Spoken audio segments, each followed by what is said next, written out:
साथियों, आप सभी का विजन एग्जाम के प्लेटफॉर्म पर स्वागत है। इस वीडियो में हम लोग कुछ महत्वपूर्ण करंट अफेयर को देखेंगे तथा उनसे संबंधित महत्वपूर्ण बिंदुओं की भी चर्चा करेंगे जो परीक्षा के दृष्टिकोण से काफ़ी महत्वपूर्ण साबित होंगे।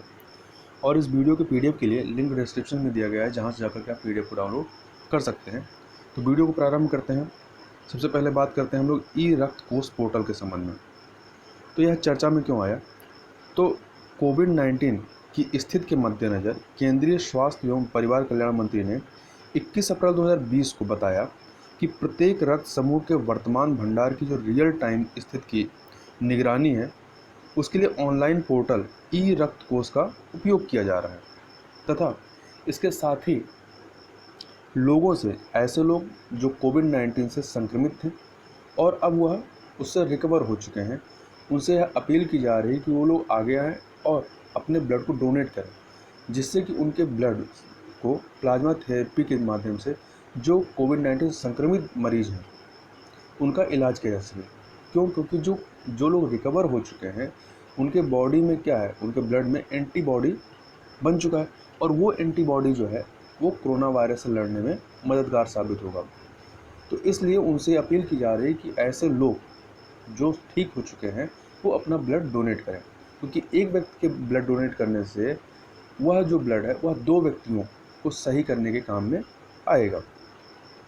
तथा यहाँ पर एक चीज़ और ध्यान रखिएगा कि जो ब्लड है, ये कुछ ऐसी बीमारियाँ होती हैं जिनके लिए यह ब्लड जो है कुछ टाइम अंतराल पर उनको ब्लड क्या करना पड़ता है, रक्त आदान करना पड़ता है, मतलब ब्लड ट्रांसफ्यूजन करना पड़ता है, या कह सकते हैं कि खून उनको चढ़ाना पड़ता है। ये कौन सी बीमारी होती है? जैसे कि आपका थैलेसीमिया है, सिकल सेल एनीमिया है और हीमोफीलिया है। ये कुछ ऐसे बीमारियां हैं जिनमें इनको रक्त विकार कहते हैं। ऐसे पीड़ित व्यक्ति को नियमित रूप से रक्त आदान या ब्लड ट्रांसफ्यूजन करना पड़ता है। तथा इसके अलावा कोविड-19 प्रबंधन हेतु सहयोगी दृष्टिकोण के तहत इंडियन रेड क्रॉस ने रक्त सेवाओं के लिए दिल्ली में 24x7 एक जो है कंट्रोल सेंटर की स्थापना की है। अब थोड़ा सा बात कर लेते हैं ई रक्त कोष पोर्टल की। तो यह कोई नया पोर्टल नहीं है, बल्कि इसकी शुरुआत अप्रैल 2016 को केंद्रीय स्वास्थ्य एवं परिवार कल्याण मंत्रालय के द्वारा की गई थी। तो याद रखिएगा, यह क्या है? यह एक एकीकृत ब्लड बैंक प्रबंधन सूचना प्रणाली है। जो ई रक्त कोष पोर्टल जो है, यह एकीकृत ब्लड बैंक प्रबंधन सूचना प्रणाली है, या इंग्लिश में कहें तो blood bank management information system है, जिसे सभी हितधारकों या कह सकते हैं जो स्टॉक होल्डर्स हैं, उनके साथ मतलब उनको शामिल करते हुए इसको विकसित किया गया है। और यह वेब आधारित तंत्र राज्य के सभी ब्लड बैंकों को एक ही नेटवर्क से एकीकृत करता है। मतलब ये है कि ये आपका जो वेब पोर्टल है, ई रक्त कोष वेब पोर्टल, यदि आपको अपने क्षेत्र में यह जानना है कि क्या आपके क्षेत्र में कहाँ कहाँ पर ब्लड बैंक है, या उस ब्लड बैंक में क्या पर्टिकुलर ग्रुप का ब्लड मौजूद है, या किसी ब्लड ग्रुप के कितनी यूनिट तक वहाँ पे ब्लड मौजूद है, तो इन सब चीज़ों के बारे में जो जानकारी है वह आप इस ई रक्त कोष पोर्टल के माध्यम से जान सकते हैं। तो इसमें क्या है कि इसमें रियल टाइम जो डेटा होता है वो आपको पता चल जाएगा। आगे देखें, इसमें कुछ अन्य चीज़ें। तो यह जो एकीकृत ब्लड बैंक प्रबंधन सूचना प्रणाली, जो हमने ये कहा कि यह क्या है कि एकीकृत ब्लड बैंक प्रबंधन सूचना प्रणाली है, अर्थात blood bank management information system. तो इसका तात्पर्य क्या है? तो इसका तात्पर्य है कि विभिन्न सक्रिय डेटा की प्राप्ति करना, उसका सत्यापन, भंडारण तथा परिसंचरण और रक्तदान एवं आदान सेवा अर्थात ट्रांसफ्यूजन सर्विस के बारे में इलेक्ट्रॉनिक रूप से प्राप्त जानकारी से है। मतलब जो जानकारियाँ मिलेंगी उनको मैनेज करना, ठीक है, उनको प्रबंधित करना इस वेब पोर्टल का कार्य है। और यह एप्लीकेशन जो है, यह एप्लीकेशन न केवल एक मोबाइल पर निकटतम ब्लड बैंक की जानकारी प्रदान करेगा, बल्कि किसी दिए गए क्षेत्र में विशेष रक्त समूह की उपलब्धता के बारे में बताएगा। मतलब कि हो सकता है कि आपके पर्टिकुलर क्षेत्र में क्या वो उस ब्लड ग्रुप का जो आपको चाहिए, क्या उस ब्लड ग्रुप का जो ब्लड है वहाँ पे मौजूद है या नहीं। तो इसकी भी जानकारी, इन चीज़ों की जानकारी जो है आपको इस वेब पोर्टल के माध्यम से पता चल जाएगी। तथा यह जो ई रक्त कोष है, यह वेब पोर्टल, यह ड्रग एवं कॉस्मेटिक एक्ट और राष्ट्रीय रक्त नीति नेशनल ब्लड पॉलिसी के मानकों और रक्त के उचित संग्रह एवं दान तथा प्रभावी प्रबंधन व दान किए गए रक्त की गुणवत्ता व मात्रा की निगरानी के लिए जो दिशा निर्देश दिए गए हैं, उन दिशा निर्देशों को यह ई रक्त कोष फुलफिल करता है, या मतलब उनको लागू करता है या उनको फॉलो करता है। अब आगे चलते हैं, आगे बात करते हैं पृथ्वी दिवस या अर्थ डे के बारे में। तो यह जो पृथ्वी दिवस है यह प्रत्येक वर्ष 22 अप्रैल को मनाया जाता है। याद रखिएगा, 22 अप्रैल को पृथ्वी दिवस या अर्थ डे मनाया जाता है। और इस बार की अर्थात 2020 की जो थीम है इसकी, वह क्या है? वह है जलवायु कार्रवाई, या इंग्लिश में बात करें तो क्लाइमेट एक्शन है। तो इस थीम को याद रखिएगा। और यह यह जो पृथ्वी दिवस है इसको मनाया क्यों जाता है? तो इसका जो मुख्य उद्देश्य है वह पृथ्वी एवं पर्यावरण संरक्षण के प्रति लोगों को जागरूक करना है और लोगों को सस्टेनेबल डेवलपमेंट की तरफ प्रोत्साहित करना है कि लोग अधिक से अधिक सस्टेनेबल डेवलपमेंट को फॉलो करें। अब ये सस्टेनेबल डेवलपमेंट में क्या होता है? तो इसमें सस्टेनेबल के मारे मतलब ये होता है कि कोई यदि जनरेशन है तो जो भी नेचुरल रिसोर्सेस हैं या जो प्रकृति के द्वारा जो दिए गए जो संसाधन हैं, उनका वो इस प्रकार से उपयोग करे कि आगे आने वाली जो पीढ़ी हैं उनके लिए भी समुचित मात्रा में वो जो संसाधन है वो बचे रहें। ऐसा ना हो कि ये वाली पीढ़ी ही पूरे संसाधन खत्म कर दे और आगे आने वाली पीढ़ियों को वो संसाधन मिले ही नहीं। तो यही जिम्मेदारी जो है अगली जो पीढ़ी आएगी उसकी जिम्मेदारी अगली पीढ़ी के लिए होगा। इसी प्रकार की जो फिर आगे की पीढ़ी होगी, तो मतलब प्रत्येक पीढ़ी की जिम्मेदारी अपने आगे वाली पीढ़ी के लिए होगी। कुछ अन्य चीज़ों को देखें तो इस वर्ष अर्थात 22 अप्रैल 2020 को पृथ्वी दिवस के 50 वर्ष पूरे हो गए। अब यह प्रश्न उठता है कि यह पृथ्वी दिवस मनाया कब से जा रहा है और यह मतलब किसके द्वारा प्रारंभ किया गया? तो उल्लेखनीय है कि अमेरिकी सीनेटर गेलोर्ड नेल्सन ने पर्यावरण के प्रति जागरूकता बढ़ाने के उद्देश्य से पृथ्वी दिवस की शुरुआत की थी। ठीक है, कब की थी? 1970 में। ठीक है, तभी 50 साल हो गए, 1970 में की थी। और अमेरिकी सीनेटर जो गेलार्ड नेल्सन है, इसी वजह से चूंकि इन्होंने प्रारंभ किया था, इनको पृथ्वी दिवस के जनक के रूप में जाना जाता है। और जब सबसे पहले पृथ्वी दिवस को प्रारंभ किया गया था तो पृथ्वी दिवस को आधुनिक पर्यावरण आंदोलन शुरू करने का श्रेय दिया जाता है और अब इससे विश्व भर में जन जागरूकता आंदोलन के रूप में मान्यता दी गई है। तथा जब ये 22 अप्रैल को पृथ्वी दिवस मनाया जाता है तो इस दिन उत्तरी ध्रुव में बसंत ऋतु तथा दक्षिणी ध्रुव में क्या होता है? शरद ऋतु होती है। तथा गौरतलब है कि इसके यह जो 22 अप्रैल पृथ्वी दिवस मनाया जाता है, इस तारीख को अंतर्राष्ट्रीय महत्व को देखते हुए वर्ष 2016 में जब यूएन द्वारा जलवायु परिवर्तन से निपटने हेतु ऐतिहासिक पेरिस समझौते पर हस्ताक्षर किए गए, तो यह हस्ताक्षर भी जो है वह पृथ्वी दिवस अर्थात 22 अप्रैल 2016 के दिन ही किया गया, मतलब इस तारीख की महत्ता को देखते हुए। ठीक है, तथा थोड़ी सी यदि और बात करें तो हम लोग पृथ्वी दिवस तो मना रहे हैं, परंतु इस समय पूरा विश्व जो है वो कोविड-19 महामारी से गुजर रहा है। तो एक संकल्पना यह भी निकल के आ रही है विभिन्न पत्र पत्रिकाओं के माध्यम से, या ऐसे लेख लिखे जा रहे हैं कि यह जो इस प्रकार की जो महामारी है पूरे विश्व को जो झेल रहा है, वो कहीं ना कहीं ये मनुष्यों की ही देन है।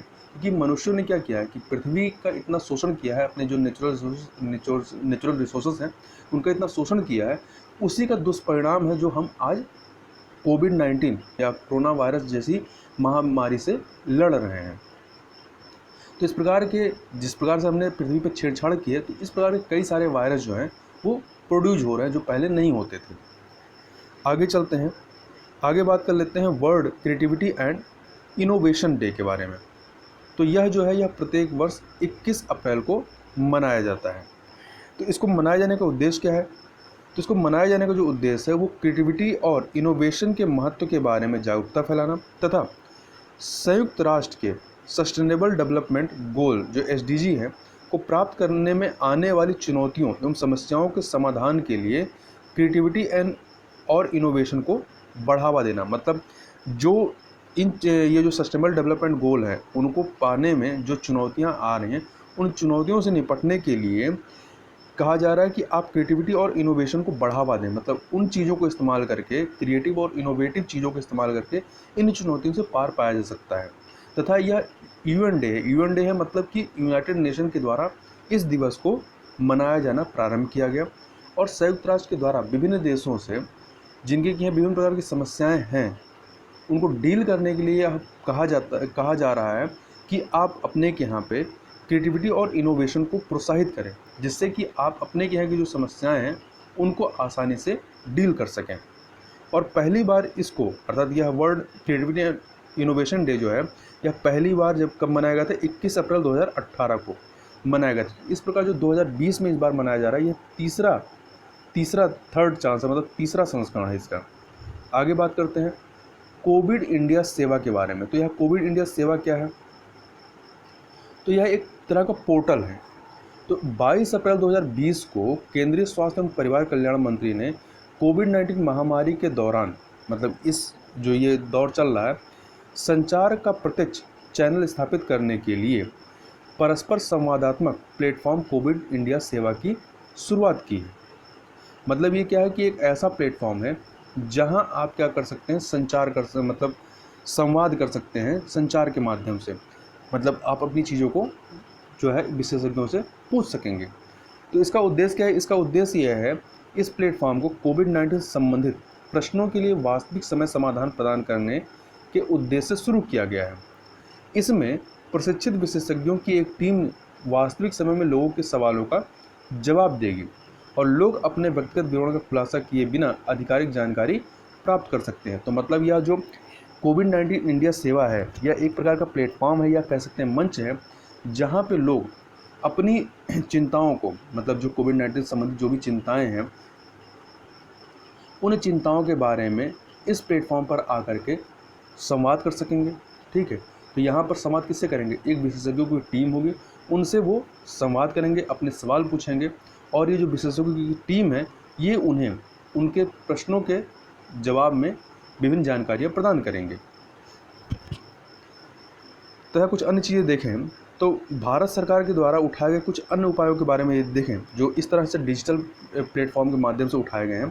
तो इसमें एक है कि भारत को कोविड-19 से के खिलाफ लड़ने में मदद करने के लिए भारत सरकार द्वारा कई सारे ऐसे पोर्टल लॉन्च किए गए हैं। ठीक है, तो इसी में से एक है आई गॉट, अर्थात इंटीग्रेटेड गवर्नमेंट ऑनलाइन क्या कह सकते हैं, ट्रेनिंग या एकीकृत सरकार ऑनलाइन प्रशिक्षण। तो यह जो पोर्टल क्या करता है? तो यह पोर्टल डॉक्टरों और अन्य चिकित्सा कर्मचारियों को, मतलब जो फ्रंट लाइन पे कोविड-19 महामारी से लड़ने के लिए, कोविड-19 जो पेशेंट हैं उनको ट्रीटमेंट करने के लिए जो फर्स्ट लाइन ये सेवाकर्मी हैं, इनको प्रशिक्षण पाठ्यक्रम प्रदान करना। मतलब किस प्रकार से आप उनका इलाज करेंगे या उनकी जो देखभाल करेंगे, उनको प्रशिक्षित करने के लिए यह पोर्टल लॉन्च किया गया है। तथा इसी प्रकार से राष्ट्रीय निगरानी डैशबोर्ड को स्थापित किया गया है। इसको प्रशासनिक सुधार और लोक शिकायत विभाग के तहत शुरू किया गया है। इसी प्रकार से एक ऐप लॉन्च करवाया गया है भारत सरकार के द्वारा, आरोग्य सेतु। ठीक है, तो यह भी कोविड-19 को ट्रैक करने के लिए है। इसके अलावा कोविड-19 से ही संबंधित एक पोर्टल है, युक्ति पोर्टल। तो यह इस तरह कुछ डिजिटल कदम उठाए गए हैं जो डिजिटल प्लेटफॉर्म के माध्यम से कोविड-19 से लड़ने के लिए ये कदम उठाए गए हैं। अब आगे बात करते हैं संयम। तो संयम क्या है? तो यह संयम भी क्या है? एक वेब पोर्टल है। तो हाल ही में पुणे म्युनिसिपल कॉर्पोरेशन ने स्मार्ट सिटीज़ मिशन के तहत संयम नाम से एक मोबाइल एप्लीकेशन विकसित किया है। इस एप्लीकेशन का प्रयोग जो है प्रभावी रूप से होम क्वारंटाइन नागरिकों को ट्रैक करने और यह सुनिश्चित करने के लिए कि वे वास्तव में घर में रह रहे हैं या नहीं रह रहे हैं, इसके लिए यह किया जाएगा। और इस मोबाइल एप्लीकेशन में यह ट्रैक कैसे करेंगे? क्योंकि इस मोबाइल एप्लीकेशन में जो है वो जीपीएस ट्रैकिंग सुविधा होने के कारण जब भी क्वारंटाइन नागरिक अपना घर छोड़ता है तो जो शहरी प्रशासन है उसको अलर्ट जारी हो जाता है। तथा यह जो वेब पोर्टल है, यह कह सकते हो, यह जो मोबाइल ऐप है, यह क्वारंटाइन व्यक्ति के आवागमन को लाल, पीले तथा हरे रंग के रूप में चिन्हित कर सकता है। अब ये लाल, पीला तथा हरा रंग क्यों? तो यदि लाल रंग है, इसका मतलब क्या है कि व्यक्ति लंबी अवधि के लिए अपने क्वारंटाइन प्लेस से बाहर गया हुआ है। यदि पीला रंग है मतलब कि व्यक्ति जो है वो सीमित क्षेत्र में सीमित समय के लिए गया हुआ है। तो यदि हरा रंग है मतलब कि व्यक्ति क्या है कि जो उसका क्वारंटाइन प्लेस है वो उसी की सीमा में बना हुआ है। तो ये 3 तरह के रंग इसके माध्यम से इनको क्या किया जाएगा, ट्रैक किया जाएगा। आगे चलते हैं। टीम मास्क फोर्स, यह टीम मास्क फोर्स क्या है, तो इसको बीसीसीआई, यहाँ बीबीसीआई हो गया, ये बीसीसीआई होगा। बीसीसीआई भारतीय क्रिकेट कंट्रोल बोर्ड द्वारा इसको बनाया गया है। तो इसमें है क्या, तो इसमें भारत के जो प्रमुख क्रिकेट खिलाड़ी हैं जैसे कि सचिन तेंदुलकर, विराट कोहली, सौरभ गांगुली, राहुल द्रविड़ इत्यादि को शामिल किया गया है। अब इनको शामिल क्यों किया गया, तो इनको शामिल इसलिए किया गया है कि एक अभियान चलाया जा रहा है इन लोग के माध्यम से, जिसके तहत सार्वजनिक स्थानों पर फेस मास्क पहनने के महत्व के बारे में जागरूकता फैलाना है। और इस पहल के तहत अग्रणी भारतीय क्रिकेटरों के साथ जागरूकता संदेश साझा करते हुए एक वीडियो बनाया गया, मतलब एक वीडियो बनाया गया है जिसमें ये जो क्रिकेट खिलाड़ी हैं वो लोगों से अपील कर रहे हैं कि जब भी वो पब्लिक प्लेस पे जाए तो फेस मास्क पहने, और साथ ही यह भी बता रहे हैं कि घर में जो घर में जो भी फेस मास्क बनाया जा सकता है उस फेस मास्क को पहन के आप बाहर निकलें। साथ ही यह जो वीडियो संदेश है इसमें लोगों से आरोग्य सेतु ऐप को डाउनलोड करने का भी कहा जा रहा है। आगे देखें भारतीय क्रिकेट कंट्रोल बोर्ड के बारे में, या बीसीसीआई, तो यह भारत में क्रिकेट के लिए राष्ट्रीय शासकीय निकाय है और इस बोर्ड को तमिलनाडु सोसाइटी पंजीकरण अधिनियम के तहत पंजीकृत के रूप में दिसंबर 1928 में इसका गठन किया गया। तो याद रखिए इसकी स्थापना कब होती है, दिसंबर 1928 में, ठीक है, एक सोसाइटी के रूप में। और इसका हेडक्वार्टर कहाँ है, तो इसका हेडक्वार्टर महाराष्ट्र के बम्बई में है और इसके वर्तमान अध्यक्ष सौरभ गांगुली हैं। तो याद रखिएगा, क्या याद रखना आपको, कि टीम मास्क फोर्स किसके द्वारा प्रारंभ किया गया, तो बीसीसीआई की एक पहल है यह। आगे चले तो अंत में एक प्रश्न है, इस प्रश्न को देख लेते हैं। प्रश्न है कि नैनो विज्ञान और प्रौद्योगिकी संस्थान के संदर्भ में निम्न कथनों पर विचार कीजिए। तो यहाँ पर आपको 2 कथन दिए गए हैं, इन दोनों कथनों को पढ़ना है और बताना है कि इन दोनों कथनों में से कौन सा या से सही नहीं है। तो यहाँ ध्यान दीजिएगा, यहाँ पर हमें सही नहीं है वो ढूंढना, जो इसमें से गलत है वो ढूंढना है। तो पहला कथन है कि नैनो विज्ञान और प्रौद्योगिकी संस्थान सोसाइटी पंजीकरण अधिनियम 1976 के तहत पंजीकृत किया गया है। दूसरा कथन है कि नैनो विजन के अंतर्गत नैनो विज्ञान और नैनो प्रौद्योगिकी के क्षेत्र में अनुसंधान और विकास को बढ़ावा देना है। ठीक है, तो ये 2 कथन है। यदि आप दूसरा कथन देखें तो जैसा कि जो संस्थान का नाम है नैनो विज्ञान और प्रौद्योगिकी संस्थान, तो इस नाम से ही काफ़ी कुछ इसके कार्य के बारे में मैच करता है कि इसका कार्य क्या होगा। जैसे लिखा है ना कि नैनो मिशन के अंतर्गत नैनो विज्ञान और नैनो प्रौद्योगिकी क्षेत्र में अनुसंधान और विकास को बढ़ावा देना, तो इसके नाम से ही काफ़ी कुछ मैच कर रहा है, तो ये मतलब कि ये सही होगा। ठीक है, अब पहला जो है, आपने अधिकतर जो सोसाइटी पंजीकरण अधिनियम पढ़ा होगा, तो सोसाइटी पंजीकरण अधिनियम 1860, तो याद रखिएगा जितने भी हैं वो 1860 के तहत ही उनको पंजीकृत किया गया है। तो यहाँ पर क्या है, यहाँ पर आपका 1976 है। ठीक है, तो इस प्रकार से यह क्या हो गया, गलत हो गया। तो इसमें पहला कथन जो है वो गलत है, दूसरा सही है, तो हमें गलत कथन ढूंढना था।